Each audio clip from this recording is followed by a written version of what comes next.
शाळेतून घरी परतणारी 11 वर्षाची विद्यार्थिनी रेल्वे गेट जवळ थांबलेली आणि त्याच वेळी घडला धक्कादायक प्रकार. धामणगाव रेल्वेमध्ये अल्पवयीन विद्यार्थिनीचा विनयभंग झाल्याचा आरोप समोर आला असून या प्रकरणात आरोपी विरुद्ध पोस्को कायद्यान्वये गुन्हा दाखल करण्यात आला आहे. नेमकं काय घडलंय?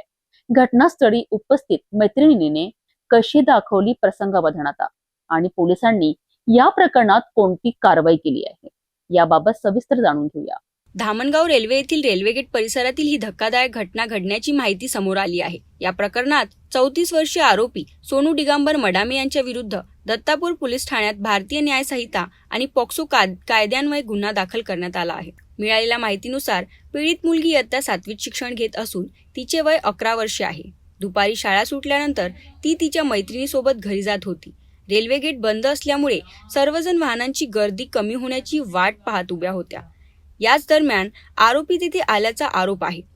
तक्रारीनुसार आरोपीने विद्यार्थिनीसोबत अश्लील चाळे करून तिचा विनयभंग केला. त्यानंतर तो जवळील चहाच्या कॅन्टीन मागे उभा राहून मुलीला हातवारे करत असल्याचे आरोप करण्यात आला आहे. या प्रकरणामुळे पीडित मुलगी घाबरली होती. मात्र तिच्यासोबत असलेल्या मैत्रिणीने प्रसंगवादान राखले. तेथे उपस्थित असलेल्या एका व्यक्तीचा मोबाईल घेऊन तिने मुलीच्या आईशी संपर्क साधला आणि संपूर्ण घटना सांगितली. माहिती मिळताच मुलीचे वडील तात्काळ घटनास्थळी पोहोचले.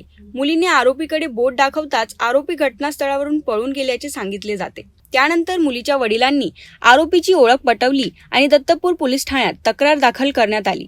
पोलिसांनी प्राप्ती तक्रारीच्या नुसार आधारे आरोपी विरुद्ध भारतीय न्याय संहिता कलम 34-35 तसेच पॉक्सो कायद्यातील कलम 8 आणि 12 अंतर्गत गुन्हा नोंदवला आहे.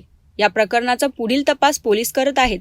दरम्यान अल्पवयीन मुलींवर लैंगिक अत्याचाराच्या प्रकरणामध्ये तातडीने तक्रार नोंदवणे, पुरावे सुरक्षित ठेवणे आणि पीडितीला आवश्यक कायदेशीर व मानसिक आधार मिळणे अत्यंत महत्त्वाचे मानले जाते. पॉक्सो कायद्याचा उद्देश असा गुन्ह्यातील पीडित मुलांचे संरक्षण करणे आणि दोषीवर कठोर कारवाई सुनिश्चित करणे हा आहे. या घटनेमुळे परिस्थितीत चिंता व्यक्त केली जात असून शाळा परिसर आणि विद्यार्थ्यांच्या सुरक्षिततेबाबत पुन्हा एकदा प्रश्न उपस्थित होत आहे.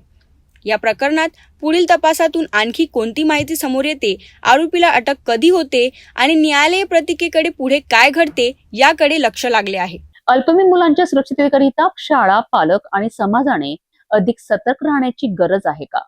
तुमचे मत कमेंटमध्ये नक्की सांगा. सिटी न्यूजला सबस्क्राईब करा, व्हिडिओला लाईक करा आणि शेअर करायला विसरू नका.